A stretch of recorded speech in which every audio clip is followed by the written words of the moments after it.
दोस्तों नमस्कार। सत्ता की उड़ान को थाम कौन सकता है। भारत में जब जब बड़े राजनीतिक परिवर्तन हुए उसमें ग्रामीण भारत की हिस्सेदारी संभवतः 60 से 75% तक रही है और ग्रामीण भारत की नब्ज पर उंगलियां राजनीतिक दलों की होती नहीं है और सामान्य तौर पर भारत में कोई राजनीतिक दल यह दावा कर नहीं सकता है कि हिंदुस्तान के 6.5 लाख गांव तक उसकी पहुंच और पकड़ है। तकरीबन 2.5 लाख पंचायत है, वहां तक भी कोई राजनीतिक दल खुले तौर पर इस बात का दावा करे कि वह पहुंच चुका है, असंभव है।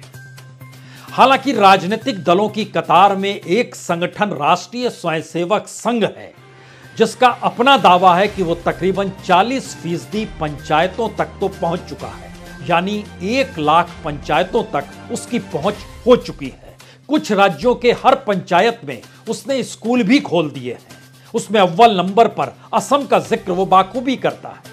केरल का जिक्र भी होता है। शाखाओं के जरिए 65,000 शाखाएं आरएसएस की। दरअसल इसके विस्तार का मतलब बहुत साफ है कि आरएसएस उस धड़कन को महसूस कर लेती है जो राजनीतिक तौर पर दिल्ली महसूस नहीं कर पाती है।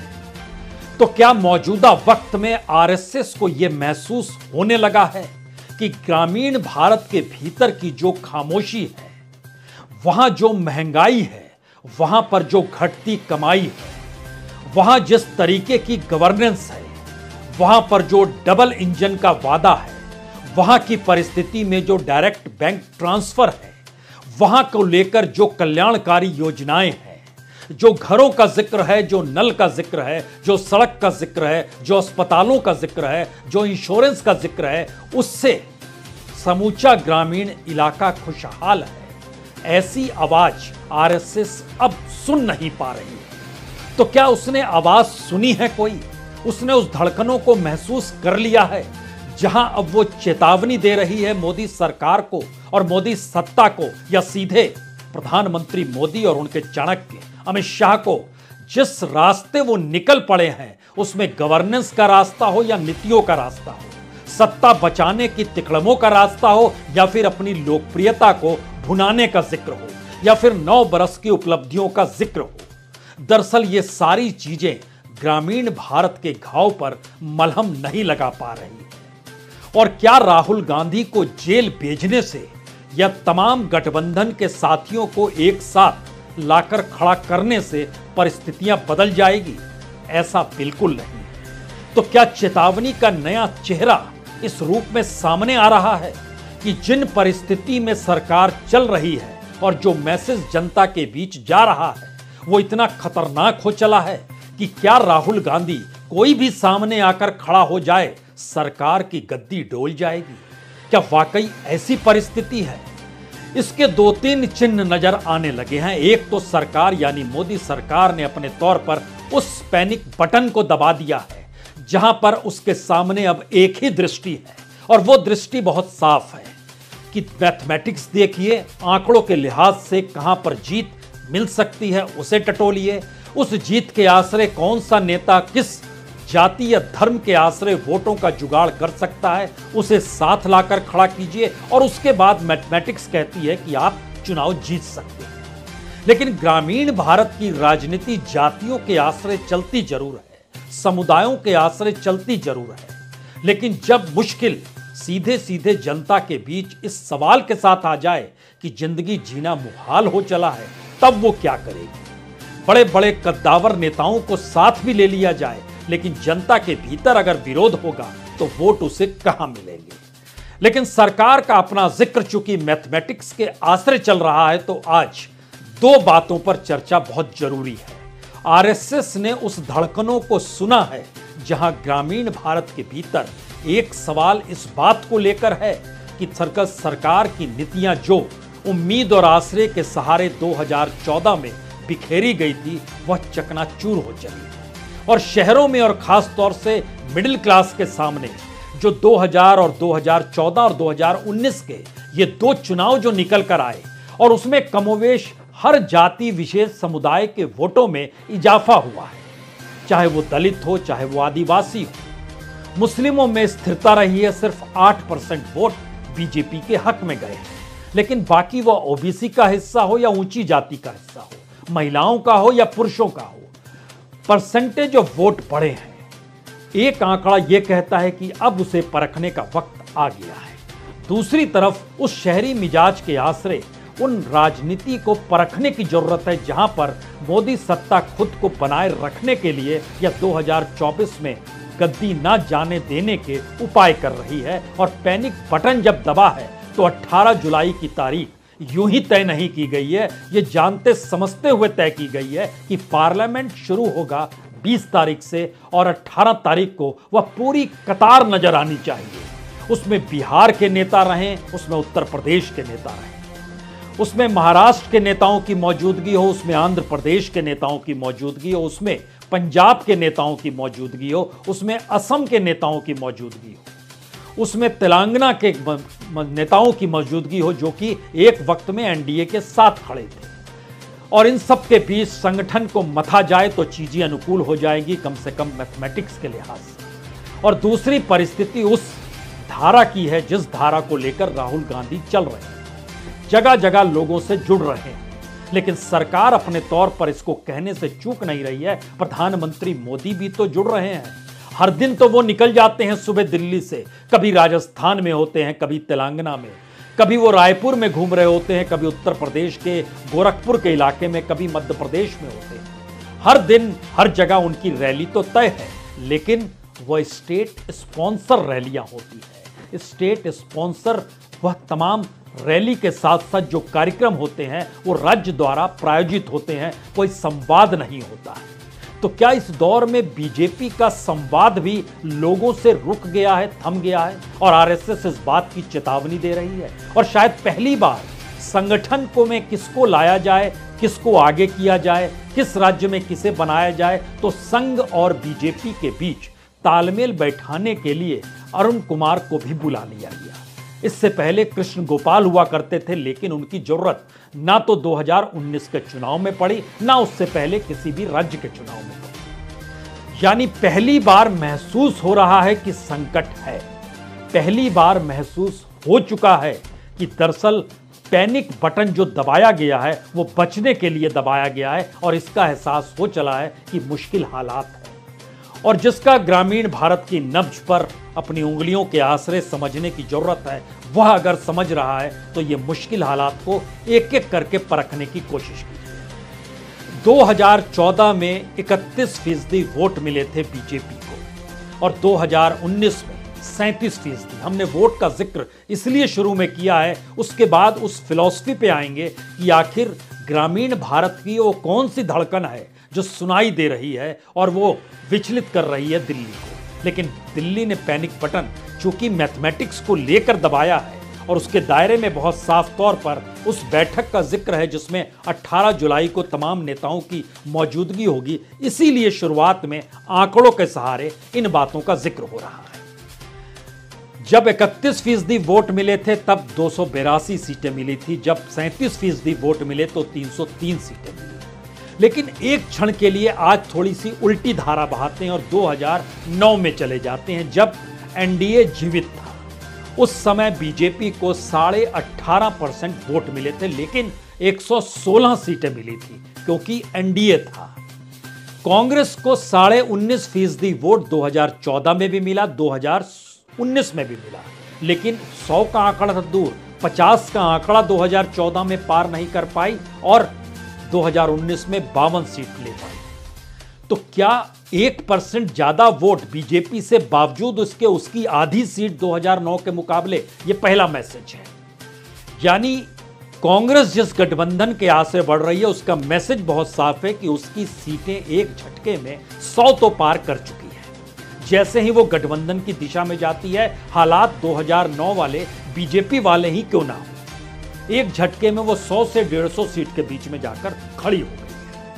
अब यहां से एक दूसरी परिस्थिति लेकर आइए, क्योंकि जो अलग अलग वोट मिले उसमें कमोवेश 2014 से 2019 में बीजेपी के हक में हर वोट गया है। ग्रामीण इलाके के 38% वोट बीजेपी के पास 2019 में गए, 2014 में 30% वोट गए। जो अर्ध ग्रामीण इलाका है, कुछ शहरी कुछ ग्रामीण इलाका है, वहां पर 33% वोट गए थे 2019 में। 2014 में 29% गए थे। ध्यान दीजिए 14 से बढ़ रहे हैं 19 में। जो शहरी इलाका है वहां 42% वोट तक बीजेपी के हक में गए थे, जो 2014 में 39% गए थे। और यहीं से सवाल शुरू होता है इन तीन हिस्सों के आश्रय, जो गरीब हैं, जो लोअर मिडिल क्लास का है, जो मिडिल क्लास का है, जो अपर मिडिल क्लास का है। अगर इसको परखना शुरू कीजिएगा तो मिडिल क्लास और अपर मिडिल क्लास के भीतर मौजूदा वक्त में सीधे तौर पर उस टैक्स का दबाव है, उस महंगाई का दबाव है, उस नौकरी का दबाव है, अनएम्प्लॉयमेंट का बड़ा सीधा दबाव है। और वो 38% वोट अगर मिला था उसे, तो 2009 में उसके वोट 18% थे और 2014 में 32% थे। अपर मिडिल क्लास के 45% तक वोट गए थे, 2014 में ये 38% थे और 2009 में चले जाइएगा तो यह 19% थे। तो क्या एक ऐसी परिस्थिति मौजूदा वक्त में आ रही है सरकार की आर्थिक नीतियों को लेकर, जहां एक झटके में बीजेपी लगभग 6 से 7% कम हो सकती है, उसका वोट परसेंटेज कम हो सकता है और कांग्रेस का वोट परसेंटेज बढ़ सकता है? कांग्रेस का क्यों बढ़ सकता है या उसको कांग्रेस के हक में ही क्यों डाला जाए, इस पे आते हैं। लेकिन उससे पहले और सुनिए, गरीबों के वोट 24% वोट मिले थे 2014 में और वो 35% हो गए थे 2019 में। जो लोअर मिडिल क्लास है, जो उस कल्याणकारी योजनाओं के तहत आ जाती है, उसके भी 35% वोट 2019 में मिले थे। यहां पर दो सवाल जहन में रखिए। 2012 के बाद, यानी जब मनमोहन सिंह की सरकार थी, 2012 से 2014 के बीच जो स्कैम उभर रहे थे, जो इकोनॉमिक क्राइसिस भारत में शुरू हुई थी, जो परेशानी आर्थिक तौर पर शुरू हुई थी, उसने एक झटके में मोदी को उस यूफोरिया में लाकर खड़ा कर दिया जहां पर उम्मीद और आस मोदी के चेहरे के आसरे टिक गई। लोग भूल गए गुजरात में क्या हुआ था, सारी चीजें एक झटके में भूल गए। मौजूदा वक्त में ध्यान दीजिए, वही परिस्थिति नए सिरे से मौजूदा बीजेपी सत्ता के इर्द गिर्द आकर खड़ी हो चली है। तो क्या सिक्का पलट रहा है, रोटी पलट रही है? थोड़ा और ध्यान दीजिए इसमें और जातिगत तरीके से चीजों को परखिए। जो अपर कास्ट के 60% वोट मिले थे पिछले चुनाव में, 2014 में 50% मिले थे। किसानों के 40% वोट मिले थे। ओबीसी को भी दो हिस्से में बांटिए, अपर ओबीसी जो अपर कास्ट, उनसे जो ऊंची जाति के जो उसमें माने जाते हैं, जो दबंग हैं, उनके वोट 40% मिले थे। लोअर ओबीसी के 50% मिले थे। आदिवासियों के भी 42% वोट मिले थे। दलितों के भी 34% वोट मिले थे। लेकिन एक झटके में 2014 की लकीर पर और 2009 की लकीर पर आकर आप खड़े हो जाएंगे। 2014 में औसतन जो वोट था, दलितों का 10% कम था, अपर कास्ट का 10% कम था, किसान का 5% कम था, अपर ओबीसी का 10% कम था, लोअर ओबीसी का 10% कम था, आदिवासियों का 2% कम था। लेकिन जैसे ही आप उससे पहले की परिस्थिति में चले जाते हैं, इसमें 20% की और कमी आ जाती है। तो क्या मौजूदा वक्त में जिस ग्रामीण भारत की धड़कनें आरएसएस का स्वयंसेवक सुन रहा है और जो पैनिक बटन दबाया गया है, यह सोच समझ कर कि सभी को एक साथ ले आए तो अनुकूल वोट बैंक क्रिएट हो जाएगा। और जब हम लोग जुटेंगे, बैठेंगे 18 जुलाई को, तो इतनी लंबी कतार देख के तो यह देश ऐसे ही तैयार हो जाएगा। तो कौन है वो लोग जो बैठेंगे? उसमें अजीत पवार की मौजूदगी होगी, उसमें प्रफुल्ल पटेल की मौजूदगी होगी, उसमें एकनाथ शिंदे की मौजूदगी होगी, उसमें सुखबीर बादल की मौजूदगी होगी, उसमें चंद्रबाबू नायडू की मौजूदगी होगी, उसमें चिराग पासवान आएंगे, उसमें जीतन राम मांझी आएंगे, उसमें जेडीएस देवगौड़ा की पार्टी भी आ जाएगी, उसमें उत्तर प्रदेश से अपना दल कहिए, निषाद पार्टी कहिए, तमाम पार्टियां निकल के आ जाएगी। नॉर्थ ईस्ट की भी 3 पार्टियां निकल कर आ जाएंगी और गठबंधन के बीच में लगभग 15 दल जब बैठे हुए होंगे तो बीजेपी ताल ठोक कर कहेगी ये है एनडीए और इसी के आश्रय जीत। लेकिन सवाल है कि 2014 से 2024 तक पहुंचते पहुंचते और आज जब 2023 में खड़े हैं, तो या तो मोदी सत्ता है या उसके खिलाफ के वोट हैं। ऐसी परिस्थिति तमाम चुनाव में बनने लगी है। तो क्या जो भी साथ में खड़ा होगा उसका अपना वोट बैंक बरकरार रहेगा या वह भी कम होगा, या वह वोट बैंक शेयर बीजेपी के वोट बैंक से तो नहीं करेगा? यानी बीजेपी कहीं इस एनडीए के आश्रय में अपनी राजनीतिक जमीन को और भी कम तो नहीं कर लेगी, क्योंकि प्रो एस्टेब्लिशमेंट और एंटी एस्टेब्लिशमेंट इन परिस्थिति में अगर इस देश की जनता बढ़ चुकी है और राजनीतिक दलों की भूमिका भी वही है, तो 2024 से पहले एक झटके में 10 बरस के बाद जब एनडीए को जीवित करने की सोच है, तो जनता का मन जो है क्या वह एक झटके में तमाम छत्रपों के आश्रय चलने लगेगा, या अपने अपने इलाके के जो कद्दावर नेता होंगे उनके आश्रय चलेगा, या फिर वह बीजेपी के वोट बैंक को ही बांटना शुरू कर देगा, जिसका जिक्र महाराष्ट्र में अब होने लगा है कि अजीत पवार भी तो बीजेपी का ही वोट खाएंगे और एकनाथ शिंदे भी बीजेपी का ही वोट खाएंगे। तमाम जगहों पर यही स्थिति रहेगी, क्योंकि 2009 में नीतीश कुमार भी साथ थे, 2009 में सुखबीर बादल भी साथ थे और उद्धव ठाकरे भी साथ थे। उद्धव ठाकरे बढ़ चुके हैं, नीतीश साथ है नहीं, और सुखबीर बादल लौट रहे हैं। इन परिस्थिति में दोबारा जब परिस्थिति को परखना शुरू कीजिएगा तो 3-4 सवाल